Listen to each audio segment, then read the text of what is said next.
오늘도 오후 찬양 예배 나오신 여러분을 환영합니다. 함께 찬송 드리겠습니다.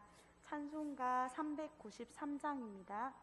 393장 오 신실하신 주 함께 찬양하시겠습니다.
다음은 292장입니다. 292장 주 없이 살 수 없는 함께 찬양하시겠습니다. 날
아버지 하나님, 은혜를 감사드립니다. 주님의 거룩하고 복된 날 예배를 통해서 우리를 사랑하여 주시고 축복하여 주심을 감사드립니다. 이 시간 저희들이 주시는 말씀을 통해서 믿음이 더욱 성장하고 성령 충만한 예배, 은혜와 감사가 넘치는 예배가 되게 해주심을 원합니다. 세상을 살아가면서 기쁘고 좋은 일이 있을 때도 우리와 함께 해주시고 힘들고 어려움을 당했을 때도 믿음으로 이겨나갈 수 있게 도와주시고 지켜주심을 원합니다. 날마다 주님께 감사함으로 주님을 찬양하고 주님만 바라보기를 원합니다. 주님 주시는 말씀대로 살게 해주시고 주님의 사랑을 실천하고 헌신 봉사하기에 부족함이 없게 해주심을 원합니다. 아버지 하나님, 코로나로 힘들어하는 우리 이웃들도 생각하는 마음도 주시옵소서. 어려움 속에서도 평안함을 얻게 해주시고 각자의 자리에서 최선을 다하게 해주시옵소서. 코로나가 빨리 종식되어 사회와 경제가 회복되고 교회가 정상화되어 평범한 일상생활로 돌아갈 수 있게 해주시길 원합니다. 이 시간 말씀 전하시는 목사님 축복하여 주시고 우리의 마음에 믿음의 씨앗들이 자라고 감동받는 귀한 말씀 되게 해주심을 원합니다. 감사를 드리며 예수님 이름으로 기도드립니다. 아멘.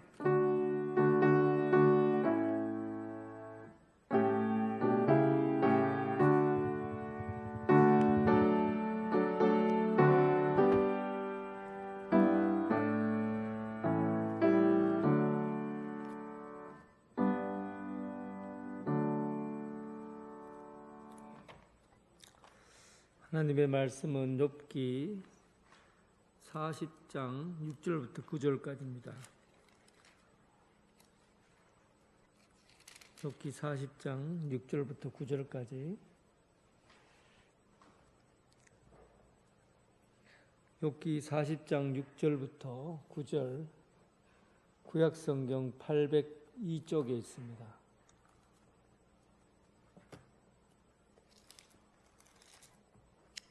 욥기 40장 6절부터 9절까지 한 절씩 교독하겠습니다. 그때 여호와께서 폭풍우 가운데서 욥에게 일러 말씀하시되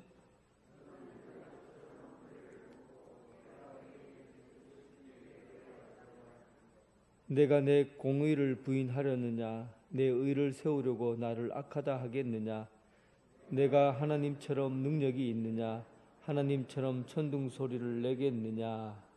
아멘.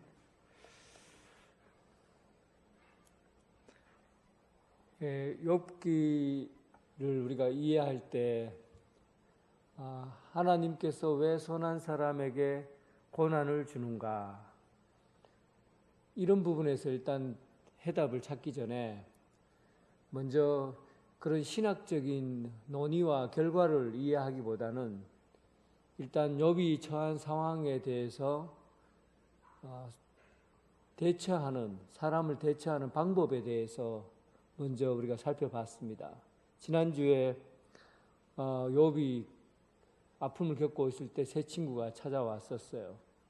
지금 오늘날 현장에서 겪는 것을 한번 예를 들어 본다면 아주 신앙생활 열심히 하고 예배도 충실하게 주일 정수 잘하고 11조나 모든 신앙생활에 모범을 보였던 어떤 사람이 사업도 잘 되고 번성했는데 갑자기 사업이 큰 일로 인해서 망하게 되고, 그리고 자녀들은 교통사고 나서 하루아침에 다 죽고 본인도 사고로 인해서 병원에 누워 있어요.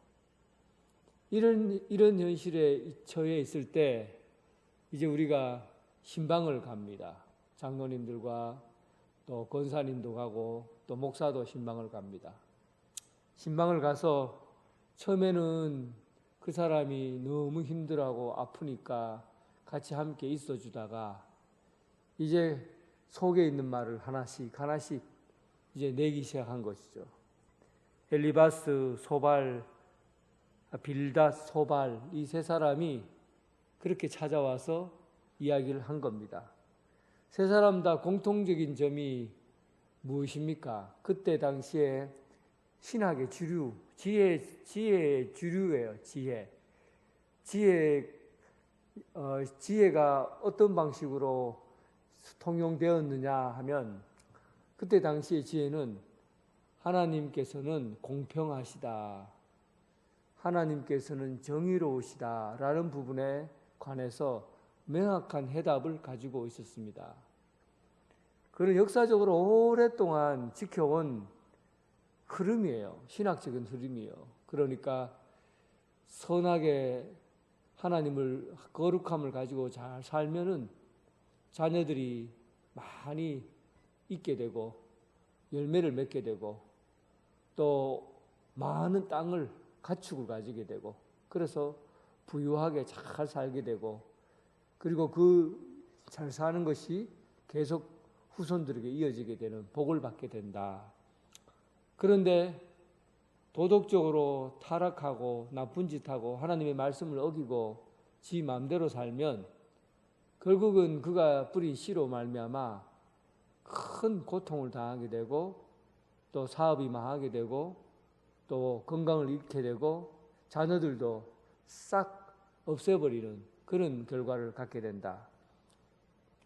이런 신학적인 정서나 흐름이 처음부터 이렇게 흐르고 있는 거거든요. 이런 내용들을 엘리바스와 빌닷, 소발이 차례대로 어떤 사람은 경험에 의해서 말하기도 하고 어떤 사람은 신학적인 틀을 가지고 얘기도 하기도 하고 어떤 사람은 자신의 감정을 가지고 이야기하기도 합니다. 이렇게 아프고 누워있는 사람에게 찾아가서 친구가 네가 잘못해서 이런 교통사고 나고 그리고 사업이 망하고 한 것은 네 신학에 문제가 있어. 신앙에 문제가 있어. 그냥 단순히 아프고 힘든 것을 일반적으로 위로하면은 그래도 위로가 될까 말까 한데 영적인 부분에서 고통을 주면 그것은 정말 그 상처는 치명적입니다. 내 신앙에 문제가 있어. 네 신앙이 잘못된 거야. 이건 영혼과 관계되어 있고 하나님과 관계되어 있는 거기 때문에 욥에게는 아주 독화살을 쏘는 것과 욥에게 독화살을 쏘는 것 같은 그런 충격을 준 거거든요. 그래서 신학이라는 게 정말 중요합니다. 여러분 신학이 중요해요. 어떤 교리를 갖는다고 하고 신학을 갖는다는 것은 대단히 중요합니다. 우리가 신학적으로 튼튼해야 이단으로부터 방어를 할 수가 있고 또 이단으로부터 우리가 어느 정도 대처할 수 있는 능력이 있는 거예요. 그래서 굉장히 중요한 거예요. 그런데 무조건 자신이 정해놓은 틀을 가지고 모든 사람에게 똑같이 적용시키는 것은 그것이 사람들에게 굉장히 위협될 수 있다는 거예요. 모든 상황을 자기가 만들어 놓은 틀, 자기 신앙, 전통 이런 걸 다 가지고 모든 것에 다 똑같이 적용시켜 놓으면 그것이 굉장히 사람들을 위협할 수 있는 도구가 될 수 있다는 사실이에요. 우리는 이거를 너무 쉽게 생각해요. 너무 가볍게 생각한다고요. 이것을 일반화의 법칙이라고. 일반화. 한 가지 일들이 일어난 걸 가지고 부분적으로 일어난 걸 가지고 마치 전체가 그런 것인 양 말하는 것을 일반화라고 하는 거예요. 소수의 사람들이 말하고 소수의 사람들이 이야기되는 것을 가지고 이것을 전부 다 그런 식으로 이야기한다고 평가하는 것을 일반화라고 그래요. 이렇게 일반화시켜버리면 어떤 사람은 큰 상처를 입고 고통을 겪을 수 있다는 사실이에요. 이런 부분에서 욥에게 당한 고통은 바로 이런 모든 친구들이 하나의 신학적인 틀을 가지고 욥이 처한 정황이나 또한 현실이나 좀 당하고 있는 삶의 무게들에 대해서는 전혀 거기다가 개입하지 않는 것이죠. 이런 부분에서 욥의 고난에 대해서 그 답을 주지 못했던 겁니다. 그때 부스 사람 엘리후가 이 세 친구의 이야기를 듣고 왜 너희들은 이 일들을 그냥 자기들이 가지고 있는 틀 속에다 집어넣고 잘못 해석하느냐 하고 부스 사람 엘리후가 그들에게 얘기를 합니다. 엘리후가 나타났는데 이 엘리후는 우스, 부스 좀 이름도 비슷하잖아요. 우스는 욥이 사는 데고 부스는 엘리후가 사는 곳이에요. 가까이 살아요. 그런데 이 부스 사람 엘리후는 돈도 많고 잘 살지만 젊어요. 아주 젊은 사람이에요. 그래서 이 엘리후가 이런 얘기를 해요. 다른 사람 너희 세 분은 나이가 많고 연세가 많기 때문에 내가 하는 말을 내가 중간에 끼어들 수 없어서 조용히 입 다물고 있었는데 그래도 내가 혹시 나이가 젊다고 해서 나를 깔보지 마시오. 하나님이 내게 영을 주셔서 전능자의 숨결이 하나님의 영이 내 속에 있고 전능자의 숨결이 내게 있어서 내가 깨달음이 있어서 내가 한 말씀 올리겠습니다 하고는 그리고는 욥에 대해서 일단 세 친구가 자기 신학적 틀에다가 집어넣는 것에 대한 부분에 문제 제기를 하고 그리고 이 엘리후는 좀 더 고난에 대해서 새로운 답을 줍니다. 그런데 사실은 이 엘리후의 고난에 대한 이해는 신약 성경에서 나온 고난의 이해와 거의 일관성을 가지고 있어요.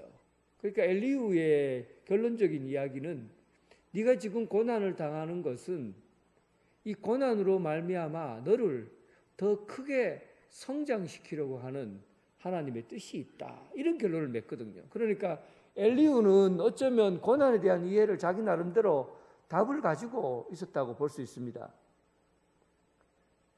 그런데 그럼에도 불구하고 엘리후가 말하는 이 방법이나 태도를 한번 보면 거기에 상당히 문제점이 발견이 됩니다. 36장 한번 보겠습니다. 36장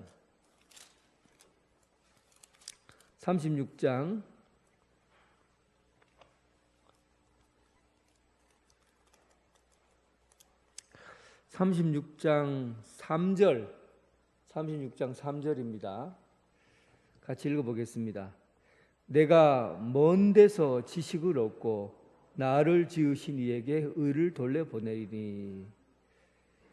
여기서 나를 먼 데서 지식을 얻고 하는 이 먼 데라는 것은 하나님으로부터라는 의미입니다. 하나님으로부터 내가 지식을 얻고 또 2절에 보면 나를 잠깐 용납하라. 내가 그대에게 보이니 이는 내가 하나님을 위하여라는 말은 내가 하나님 편에 서서라는 의미입니다. 그러니까 엘리후의 얘기는 엘리후 자신은 하나님의 편에 있고 또 하나님을 위해서 하나님으로부터 지식을 전달받았다라고 말하는 거죠. 그러니까 엘리후가 사실은 좀 교만합니다. 왜냐하면 하나님에 대해서 먼 데서부터 지식을 받았다. 하나님으로부터 내가 하나님을 연구하고 발견해서 하나님에 대해서 온전히 깨뚫고 있는 사람이다. 하나님에 대한 지식이 내가 다른 사람보다 탁월하다. 이런 얘기를 하는 거거든요. 그러니까 하나님을 잘 알고 있다고 스스로 평가하는데 이 사람에게 엘리후에게 있어서 문제가 그 점에 있습니다. 사실은 가장 무서운 사람이 하나님을 잘 안다는 사람이 제일 무서운 사람이에요. 제가 강의를 들을 때 특히 도올 김용옥 교수의 강의를 이제 들을 때 신학적인 내용들도 뭐 도덕경도 인문학 얘기 많이 하지만 성경 이야기를 많이 얘기를 해요. 이 도올 김용옥 교수는 그 부모가 전도사인가 뭐 하여튼 그렇고 그의 가족이 기독교 전통에서 태어난 사람입니다. 아주 기독교 집안이에요. 오랜 기독교 집안인데 그가 외국에서 공부하면서 학문적으로 신학이나 이런 것들을 조금 폭넓은 신학을 공부를 했어요. 그래서 TV에 나와서 이제 신학적인 내용을 가지고 강의하는 것을 가끔 봅니다. 보는데 보는 내내 화가 나요. 제 속에 막 화가 나는 거예요. 보고 있으면 계속 내가 화를 내는 거예요. 왜 그러나 가만히 보니까 그 사람은 시원시원하게 얘기를 하는데 마치 하나님 위에 있는 사람처럼 느껴져요. 하나님에 대해서 너무 잘 아니까. 하나님에 대해서 이야기 펼쳐나가는데 마치 자신이 하나님 이 세상을 창조한 사람 것처럼 이 세계를 만든 사람 것처럼 하나님보다도 자기가 하나님을 더 잘 알아요. 그런 방법으로 강의를 하는데 사람들에게는 시원하게 느껴지겠죠. 하나님을 너무 잘 안다고 생각하니까. 그런데 하나님을 안다고 하는 것이 그에게 돌아오는 칼이 된 겁니다. 하나님을 안다고 하는 게. 그 결국은 자신을 무너뜨리는 거예요. 우리 인간이 얼마나 사실은 무지한가를 오늘 우리가 코로나만 봐도 알 수가 있어요. 코로나가 얼마나 크기가 큽니까? 이 세상에 코로나 얼마나 커요? 코로나 지금 여기 막 떠다닌다고 해도 안 보입니다. 돋보기를 가지고 막 들여다봐도 보일까 말까 해요. 그러니까 얼마나 미세하고 작은 겁니까? 그런데 코로나라는 이 작은 것 하나 때문에 전 세계 사람들이 지금 골병을 앓고 있고 질병을 앓고 있고 고통을 겪고 있잖아요. 하나님은 코로나라는 이 전염병보다도 작습니까? 무한하게 크고 무한하신 하나님이에요. 코로나 하나 걸려도 꼼짝도 못하고 그 작은 것 하나 때문에도 온 세계 사람이 한 명도 완벽하게 그 답을 찾지 못하는데 어떻게 무한하신 하나님에 대해서 그렇게 잘 알 수가 있어요? 그렇게 완벽하게 답을 알 수가 있어요. 그래서 성숙한 신앙인이 된다는 것은 하나님을 알려고 찾고 구하고 하지만 하나님을 알려고 찾고 구할수록 하나님에 대해서 모르겠습니다. 하나님을 구하고 찾고 하나님에 대해서 연구하고 하지만 알면 알수록 하나님에 대해서 모르겠습니다. 하나님에 대해서 모르겠다고 하는 것을 아는 것을 성숙한 신앙이라고 보는 거예요. 이해가 갑니까?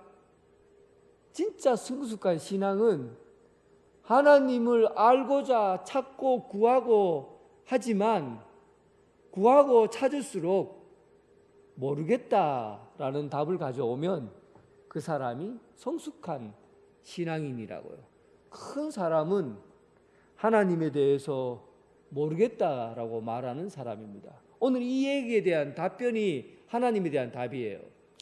욥이 이제 하나님께서 나타나셔요. 큰 폭풍우 가운데서 욥기에서만 나타나는 폭풍이에요. 다른 데에서는 이런 식으로 나타나지 않아요. 이 소용돌이 같은 폭풍을 얘기하거든요. 소용돌이 같은 폭풍 팍 부는 데서 하나님이 나타나셔요. 그것은 하나님께서 욥에게 뭔가를 보여주시려고 하시는 거죠. 하나님이 욥에게 뭔가를 보여주시려고 하는 거예요. 그때 하나님께서 폭풍 가운데 뭐라고 말합니까? 무지한 말로 생각을 어둡게 하는 자가 누구냐? 욥은 하나님께 먼저 이렇게 질문해요. 하나님, 왜 나를 이런 공경에 빠지게 했습니까? 왜 내가 이렇게 선하고 의로운 일을 했는데도 하나님이 나를 고통 가운데 밀어 넣으십니까? 왜 나는 하나님 앞에 거룩하게 내 삶을 지키고 했는데 나를 이토록 육신의 고통을 주십니까? 하고 하나님께 질문을 해요. 왜 나에게 왜라고 계속 질문을 던져요. 하나님 앞에 물어요. 답을 찾고 싶은 거예요. 답답한 거예요. 여러분은 어떻습니까? 이렇게 답답한 적이 없었어요? 내가 믿음 생활 열심히 하고 기도 생활 열심히 하고 신앙생활 잘했는데 왜 하나님 나를 이토록 힘든 경험을 겪게 합니까? 왜 제게 이런 고통을 줍니까? 하고 물은 적이 없습니까? 답을 구하고 부르짖은 적이 없어요. 그러니까 이 답을 하나님께서 주실 거라고 생각하고 하나님 앞에 질문을 던졌어요. 근데 하나님께서 답을 주기 전에 뭐라고 하십니까? 38장 2절 보면 2절 한번 다시 읽어보겠습니다. 38장 2절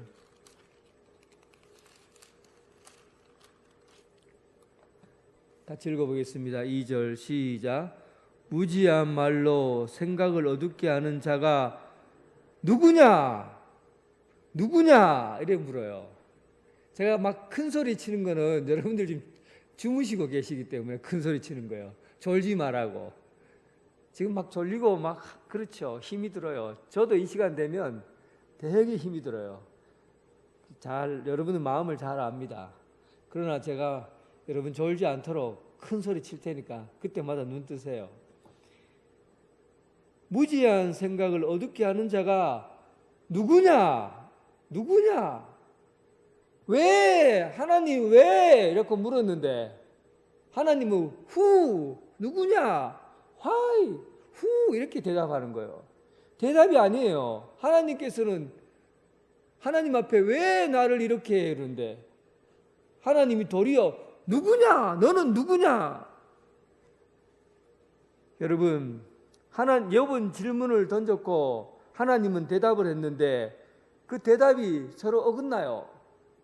질문을 왜라고 던졌으면 그래 그것은 이런 이유 때문이다 라고 답변을 해줘야 되는데 하나님은 답변을 하지 않고 도리어 왜 너는 누구냐라고 묻는 겁니다.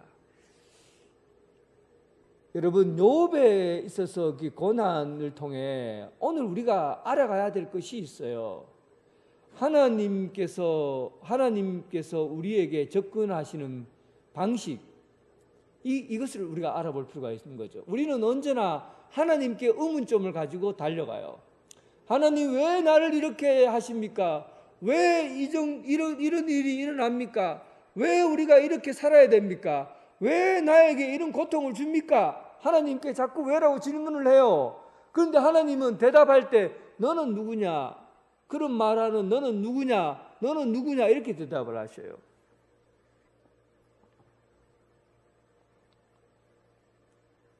왜 그래? 왜 하나님께서는 너는 누구냐라고 우리에게 다시 질문을 하실까? 너는 누구냐? 예수님께서 십자가에 못 박혀 죽으시기 직전에 갈보리 언덕에서 피눈물을 흘리며 기도하시잖아요. 그때 예수님이 뭐라고 합니까? 아버지요, 아버지 내가 너무 고통스럽습니다. 이 잔을 내게서 물러가게 해 주시옵소서. 그리고 한참 후에 주님이 뭐라고 합니까? 이것이 내 뜻이 아니라 아버지의 뜻이라면 아버지의 뜻이 이루어지게 하옵소서. 그렇게 기도를 하셔요.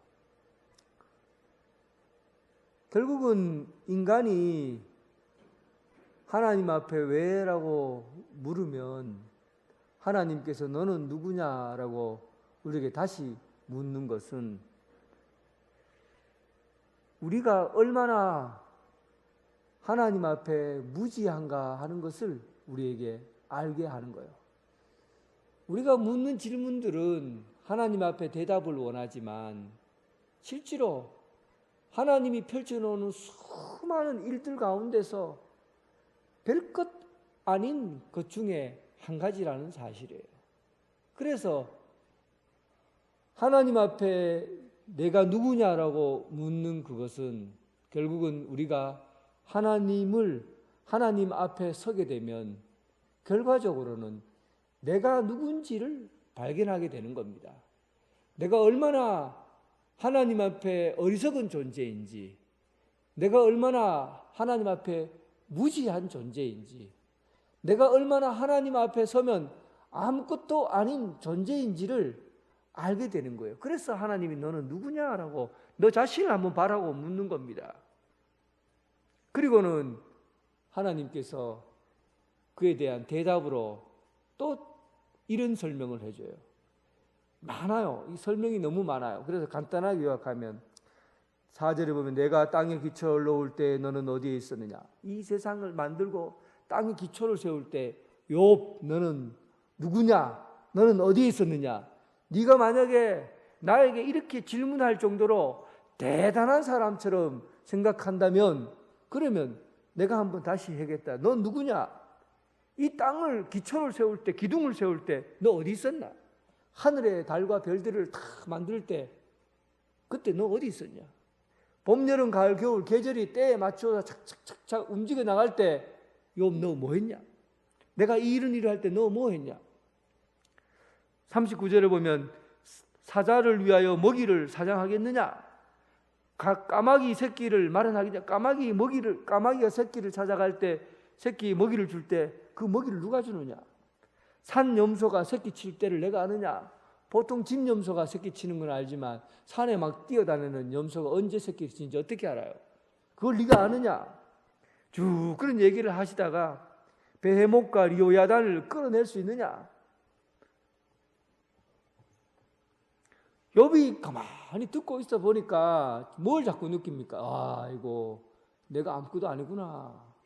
하나님이 펼쳐놓은 세상 가운데 얘기해 주는 걸 들어보니까 내가 막 하나님 앞에 왜 나를 이런 고통 가운데 주셨습니까? 왜 나를 이렇게 아프게 했습니까? 왜 나는 이런 고난을 당했습니까? 막 질문을 막 던졌는데 세상에 하나님이 하신 일들 가운데 가만히 보니까 나는 거기에서 뭐 발 하나 붙일 수 없을 정도더라고. 하나님이 하신 일들 가운데서 하나님이 내게 말하는 것 중에서 내가 하는 이야기는 거기에 먼지 하나도 안 되겠더라고. 먼지 같은 존재도 안 되는 거예요. 결국은 욥이 대답을 하죠. 내가 하나님을 안다고 했는데 하나도 모르겠다. 진짜 내가 안다는 것은 하나님을 모른다는 것을 내가 아는 것이다. 욥의 결론이에요. 내가 진짜 하나님을 안다고 했는데 진짜 내가 모르겠구나. 그리고는 그가 이렇게 고백합니다. 5절에 보면 내가 주께 대하여 귀로 듣기만 하였사오나 이제는 눈으로 주를 배움나이다. 이게 뭡니까? 이제 드디어 하나님에 대해서 내가 이제 몸으로 조금 경험하게 되었다는 겁니다. 그전에는 귀로만 하나님에 대해서 알았어요. 하나님은 이런 분이야. 하나님은 저런 분이야. 사람들에게 정보를 듣고 말씀을 듣고 해서 막 귀 안에다가 하나님에서 막 다 채워 넣었어요. 많이 채워 넣었어요. 그래서 하나님을 안다고 생각했어요. 그런데 고난을 딱 겪어보니까 하나님을 너무나 몰랐던 거예요. 하나님에 대해서 내가 너무나 무지했던 거예요. 결국은 하나님과의 대화를 통해서 하나님을 경험하게 되고 그리고는 그가 한마디로 내가 이제는 귀로 들었던 것을 이제는 내가 참으로 몸으로 하나님을 알게 되었다.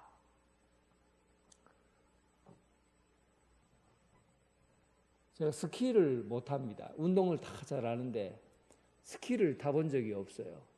그래서 교육자들 모임에서 이제 스키 타러 가기로 했는데 부목사로 있을 때입니다. 그래서 스키를 내가 못하니까 운동은 잘하는데 스키를 못한다는 게 조금 부끄러울 것 같아요. 그래서 조금 열심히 가서 한 번에 그냥 잘 타려고 일주일 동안 인터넷을 보고 자세를 연습을 했어요.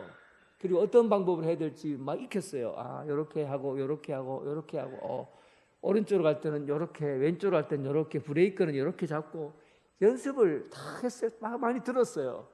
그리고는 자신 있게 이제 초급반 이제 스키 타러 가서 초급반으로 이래 가서 보통 평평한 데서 연습을 해야 되는데 초급반에서 한번 타보고 에이라 이거 내가 다 공부한 건데 됐어 고마 나는 여기 초급반 안 해 하고는 뭐 올라가는 거 타고 쭉 가고는 중급반 쫙 내리막 있는 거기에 그냥 딱 올라가서 자신 있게 스키를 딱 내려놓고 탁 타는데 그냥 빠른 속도로 쉥 하고 내려가는데 와 세상에 이렇게 내가 빨리 내려갈 줄 몰랐어요. 쭉 내려가는데 사람들이 밑에 꽉 있는데 내가 방향을 틀어야 되는데 방향을 틀 수도 없었고 멈출 수도 없는 거예요. 결국은 머리를 굴리다가 이 벽 같은 데 푹신한 데가 있어서 거기 가다 그냥 칵 갖다 받고 그냥 몇 바퀴 구르고 그냥 멈췄어요. 죽을 뻔했어요. 죽을 뻔했다고요. 귀로 듣는 것으로 신앙생활하면 몸으로 체험해서 하나님을 경험하는 것과 다른 거예요. 우리가 하나님의 말씀을 듣기는 많이 듣는데 삶 속에서 적용하지 않고 움직이지 않으면 욥처럼 귀로 듣는 것은 많이 들었지만 내가 하나님을 몰랐습니다. 하나님에 대해서 무지합니다라는 고백을 할 수밖에 없습니다. 신앙의 성숙은 몸으로 배워지는 겁니다. 몸으로 익히는 거예요. 하나님의 말씀을 잘 듣고 하나님의 말씀을 듣고 그 말씀을 가지고 삶 가운데 살아내야 하는 거예요. 살아내는 훈련을 하는 거죠. 살아가는 훈련을 해야 돼요. 그래야만이 우리 신앙이 성숙하고 단단해져 갈 수가 있습니다. 욥은 하나님께서 나에게 왜 이런 고난을 주었습니까? 라는 데 대한 고난에 대한 답을 주려는 게 아니라 욥이 경험하는 이 고난을 통해서 하나님을 만나고 하나님을 경험하게 하는 거예요. 하나님을 몸으로 부딪혀서 하나님과 더불어 함께 동행하는 삶이 무엇인지를 알게 된 겁니다. 이게 어떻게 보면 고난의 실질적인 의미예요. 그리고 욥이 이렇게 회개합니다. 6절에 보면 티끌과 재 가운데서 회개합니다. 이제 욥이 무엇을 잘못했는지 알게 되었어요. 하나님을 만나고 보니까 이제 내가 무엇을 잘못했는가 알게 되고는 그리고는 내가 티끌과 재 가운데 티끌과 재는 뭡니까? 죽는다는 거거든요. 티끌과 재를 쓰는 것은 내가 죽는다는 거예요. 뭐가 죽는다는 겁니까? 내가 죽는다는 거예요. 내가 죽는. 회개는 자기 중심성에서부터 벗어나는 걸 회개라고 그래요.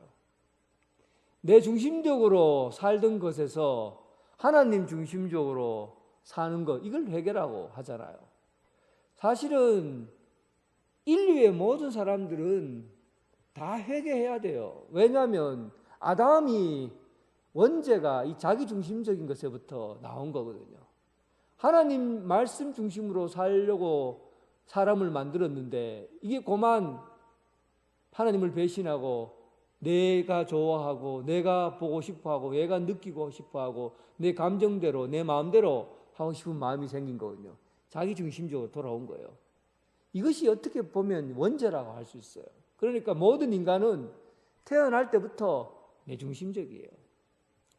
우리는 다 내중심적으로 살아요. 실제로 그래요. 그런데 이 신앙생활이 성숙해져 가면 내 중심성에서부터 하나님 중심으로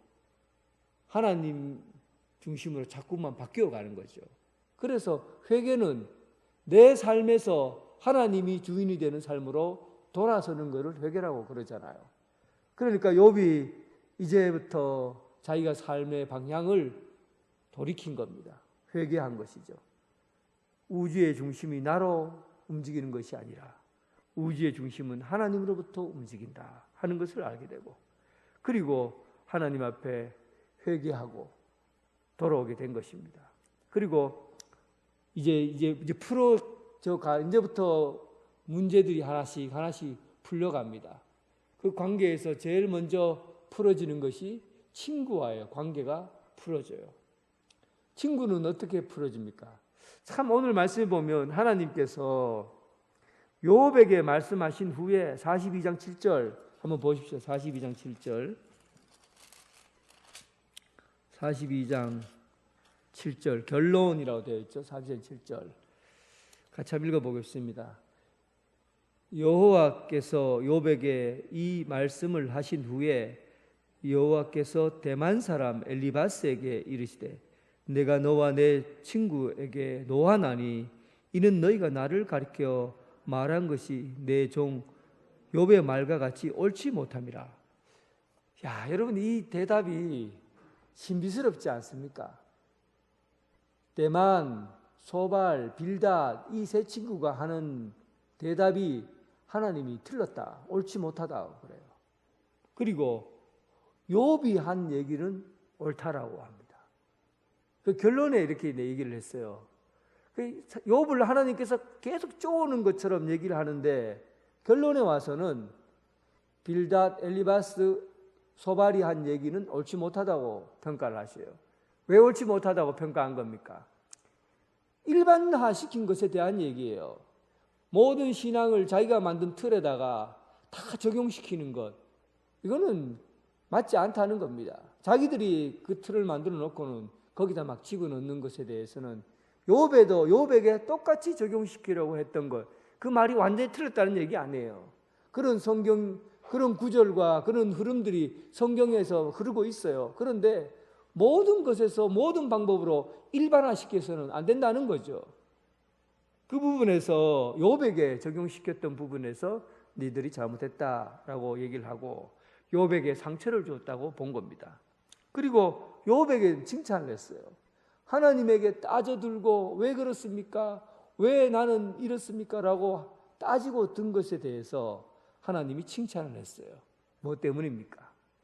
따진다는 것은 하나님 앞에 따진다는 것은 내가 가지고 있는 것에 대한 마음을 정직하게 내려놓는 것을 의미하거든요. 내 마음에 정직하게 있는 그대로를 하나님 앞에 표현하는 거거든요. 하나님은 그걸 받으시는 거예요. 하나님, 나는 지금 굉장히 억울합니다. 굉장히 기분 나쁩니다. 화가 납니다. 이런 말투를 하나님이 좋아하셔요. 정직하게 고하는 것에 대해서 하나님은 받으신 거죠. 바리새인들과 세리의 얘기가 똑같아요. 바리새인들이 하나님, 나는 10의 1조를 하나님 앞에 드리고 또 하루에 3번씩 강단에 가서 기도하고 말씀을 보고 구제하고 열심히 했습니다 하고 두 손을 들고 시장에서 기도하죠. 예수님께서 그들을 보고 독사의 자식들아, 외식하는 자야, 이렇게 얘기하잖아요. 그런데 진짜 죄인인 세리가 하나님 앞에, 하나님, 나는 죄인입니다. 나는 세리입니다. 나쁜 놈입니다. 불쌍히 여기달라고 하니까 그의 기도가 옳도다. 하나님은 예수님은 그의 기도를 귀하게 여기시잖아요. 결국은 하나님께서 우리에게 원하시는 것은 우리의 정직함입니다. 정직함. 내 속에 있는 정결한 심령, 정직한 영, 완벽히 갖추어진 율법이 아니에요. 여러분, 도덕적으로 완벽하게 잘 갖추어진 삶을 하나님 보시고자 하는 게 아니라 내 속에 있는 정직한 마음을 보시기를 원하는 겁니다. 이것을 하나님이 욥을 통해서 네가 옳다고 말한 거예요. 그리고 결론적으로 보면 이 일이 있고 난 다음에 친구들에게 너희들은 염소를 제물로 바칠 염소를 가지고 와서 각을 두고 제사를 지니고 그리고 욥에게 미안하다고 용서를 빌어라. 그러면 욥이 너희들을 위해서 기도해주고 그리고 기도하면 내가 너희를 용서해 주겠다. 욥이 뭐가 된 겁니까? 화해자가 된 거예요. 화해자.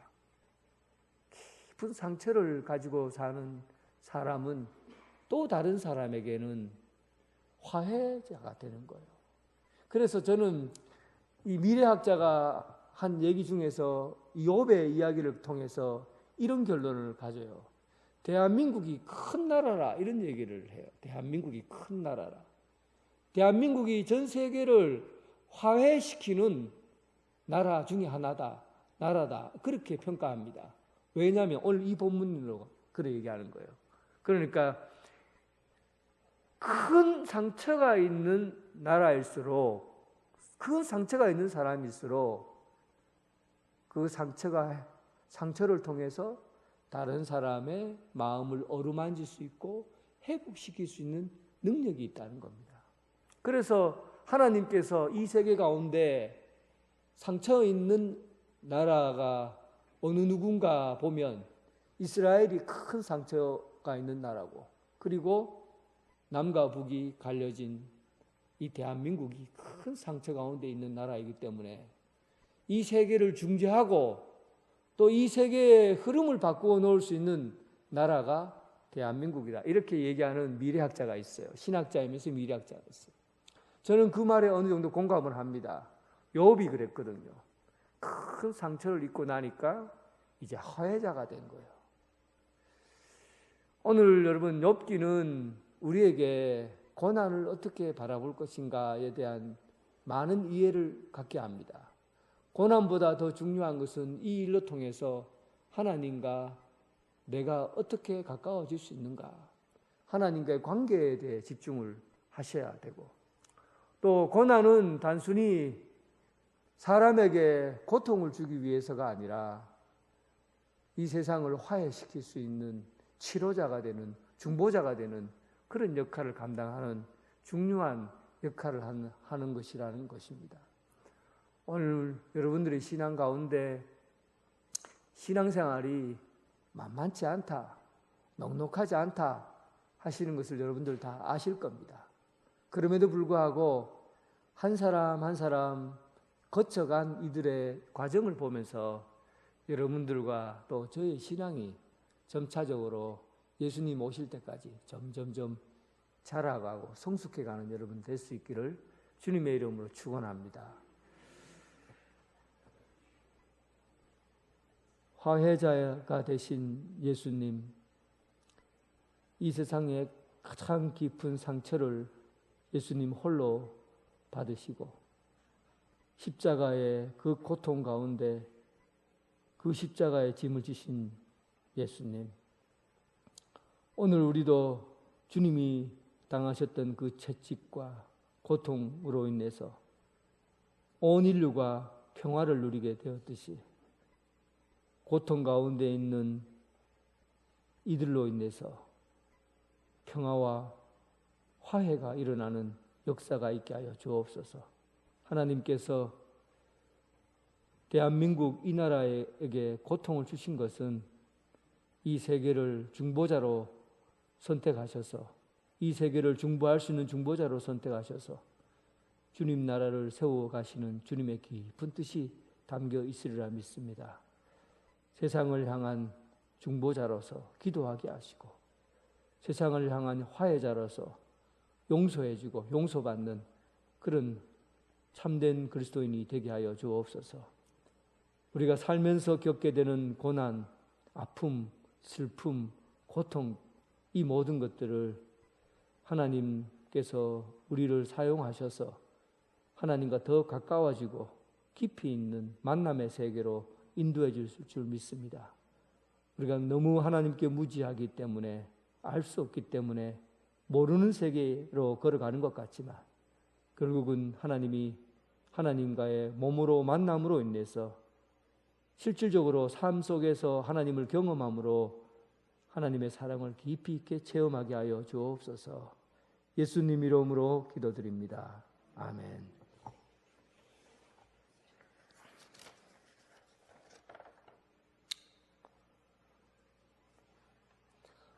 이제 대림절 주일의 새벽 기도가 다음 주부터 시작이 됩니다. 또 다시 꿈꾸다. 그 요셉의 이야기예요. 또 다시 꿈꾸다. 꿈이 어떻게 그의 삶을 움직여 가는가 하는 것을 생생한 역사 현장에 들어가서 한번 살펴보려고 합니다. 여러분 그 창세기 37장 이후로부터 나오는 말씀을 꾸준히 읽으시고, 그리고 이번 주일의 새벽 기도 기간에 하나님의 큰 말씀의 은혜를 받는 그런 시간이 되길 바라고, 꼭 참석하셔서 많은 은혜 받으시기 바랍니다. 피택자 모임이 다음 주일에 있고, 해결산 모임이 9일 목요일 저녁 6시에 있습니다. 담당 참석 대상은 기억하셨다가 꼭 참석해 주시기를 부탁드리겠습니다.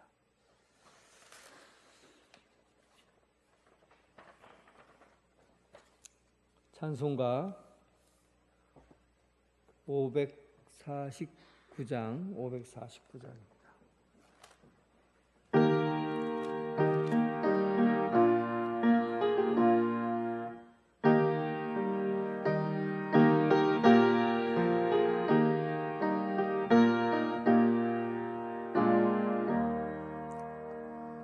내 주여 뜻대로 행하시옵소서. 온 몸과 영혼을 다 주께 드리니 이 세상 고락감 주인도 하시고 날 주관하셔서 뜻대로 하소서.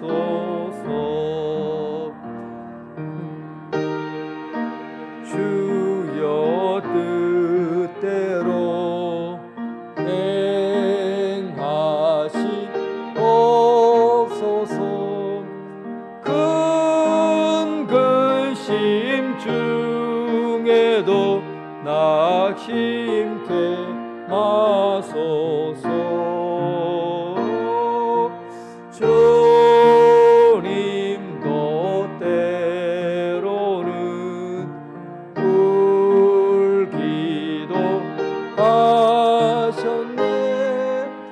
날 주관하셔서 뜻대로 하소서.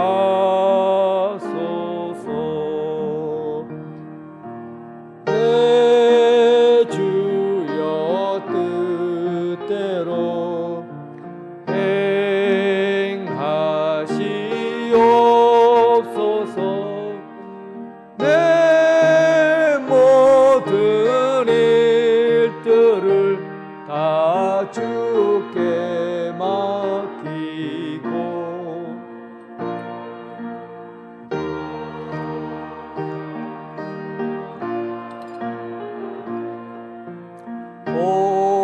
고요히 가리니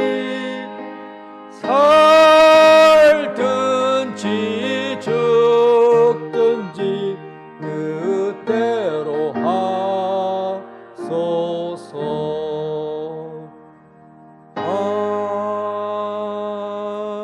아멘. 이제는 예수 그리스도의 은혜와 극진하신 하나님의 사랑과 성령님의 교통하심이 큰 고통 속에서도 하나님을 깊이 있게 만나고 하나님을 통해서 우리의 삶이 더욱더 하나님과 가까워지길 원하는 오늘 이 자리에 함께한 성도들과 각 가정에서 예배드리는 성도들을 위해 지금부터 영원토록 함께 하시기를 간절히 축원하옵나이다. 아멘.